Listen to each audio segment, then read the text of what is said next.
जिंदगी खुश होकर जिया करिए क्योंकि हर शाम सिर्फ सूरज ही नहीं ढलता बल्कि हमारी जिंदगी का एक दिन भी ढल जाया करता है। नमस्कार दोस्तों, मुझे पूरा विश्वास है आप सभी खुश होंगे, सुखी होंगे, समृद्ध होंगे। सच में जिंदगी जो है बहुत अनमोल है। इस जिंदगी के एक एक दिन को ना खुश होकर जिया करिए। हम अपनी जिंदगी की परेशानियों में या कमी में, समस्याओं में इतना उलझ जाते हैं कि हम अपने जीवन को निरस्त कर देते हैं। हमें समझ में ही नहीं आता कि जीवन एक वरदान है। इन सभी समस्याओं, इन कमी और इस दुख से अपने जीवन को इस तरह ढक देते हैं, खुशियों को ढक देते हैं कि जीवन, अपनी जिंदगी ना बोझ लगने लगती है। तो हमें ना यह स्वीकार करना पड़ेगा कि ये दुख है, समस्या और कमी यह जीवन का हिस्सा है।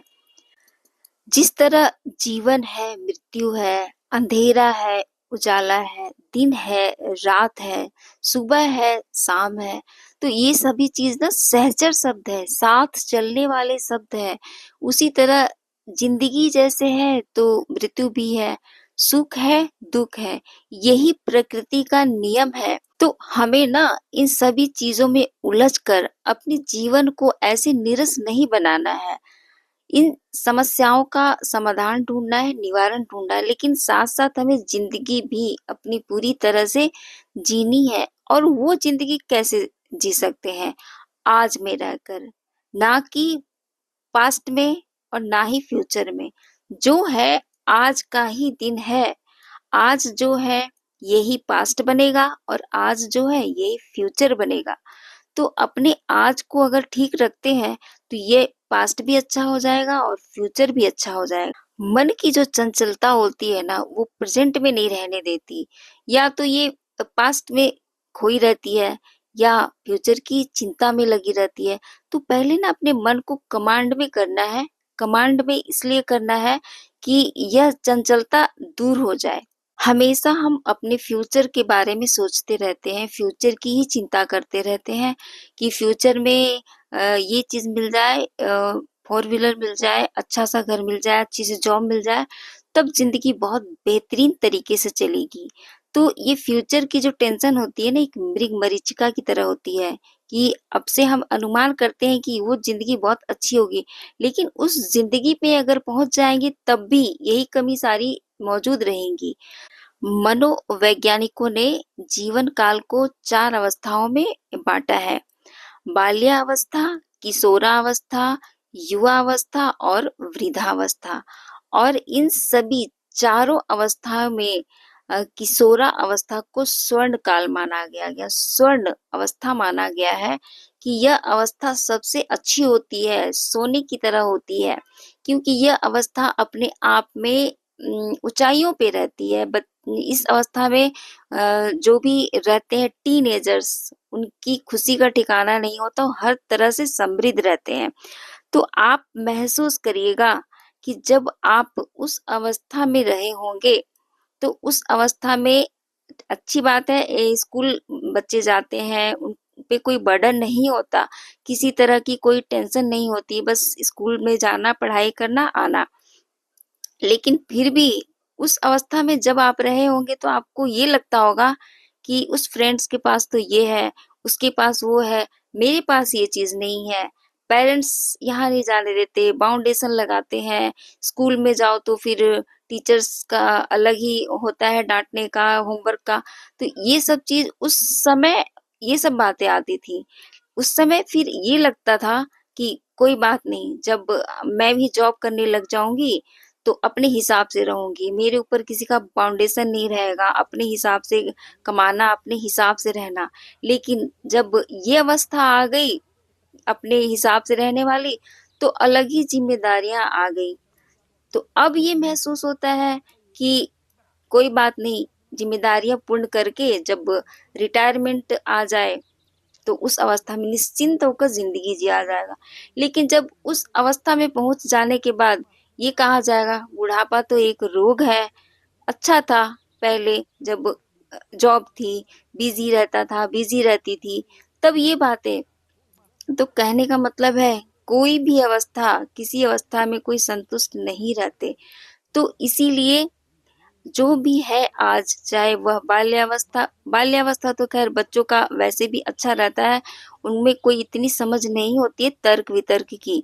तो जो युवा अवस्था है, वृद्धावस्था है, किशोरावस्था है, ये तीनों ही अवस्थाएं जिंदगी के, वैसे चारों अवस्थाएं जरूरी है, और जो बहुत भाग्यशाली होते हैं उन्हीं को ही ये चारों अवस्थाएं मिलती हैं। तो जीवन की जो भी काल है, जो भी अवस्था है, उस अवस्था को ना पूरे मन से जी लीजिए, क्योंकि जो अवस्था अगर पास्ट हो गई वो दोबारा आनी नहीं है। जो है आज है, जिस भी अवस्था में है वह बहुत अच्छी अवस्था है, सबसे अच्छी अवस्था है। जो बीत गया वो तो आना नहीं है, जो आने वाला है पता नहीं आएगा भी कि नहीं आएगा। तो आज ही जीवंत है, आज ही सब कुछ है। अगर आज में जी लेते हैं ना, तो अपनी पूरी जिंदगी पूर्ण रूप से जी लेंगे, पूरी खुशी के साथ जी लेंगे। भविष्य की चिंता नहीं करना, जो बीत गया उसे याद नहीं करना, ये नियम सबसे अच्छा नियम है। अपनी जिंदगी को खुश रखने का, अपने आप को खुश रखने का, अपने आसपास अपने परिवार को खुश रखने का। पैसा ही सब कुछ नहीं होता है। देखिए, खुशी इस पर निर्भर नहीं करती कि आपके पास क्या है और आप किस वजूद में है, आप कितनी हैसियत बहुत अच्छी है, आप कितना कमाते हैं, इस पर खुशी निर्भर नहीं करती है। यह पूरी तरह से इस पर निर्भर करती है कि आपकी क्या सोच है, आपके मनोभाव क्या है, इसी पर खुशी निर्भर करती है। ऐसा नहीं है कि जो बहुत गरीब है उनके चेहरे पर हंसी नहीं होती, और ये भी बात पक्की है कि जो लोग बहुत अमीर होते हैं, क्या उनके पास दुख नहीं होता?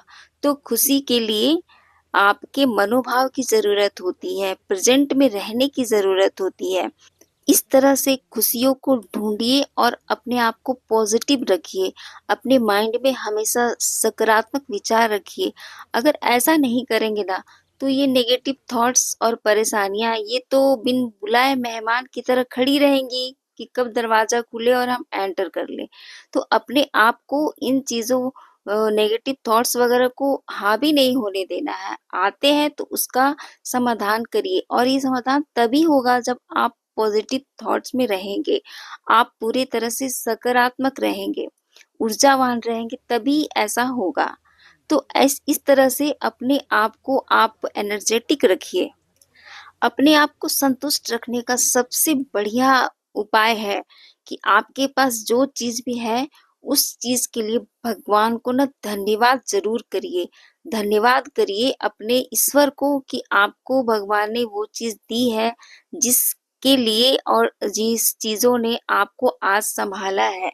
जो चीज मिलेगी वो तब की बात है, तब तब के चक्कर में ना आज को कभी भी मत गवाइए।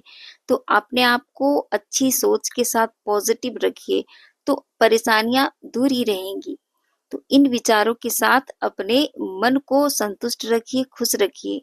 अगर मेरी बात से थोड़ी भी आपको ऊर्जा मिली हो, थोड़ा सा मन खुश हुआ हो, तो एक लाइक अवश्य कर दीजिएगा, और मेरी बातों को यहाँ तक जिन्होंने सुना है उसके लिए तहे दिल से बहुत बहुत धन्यवाद।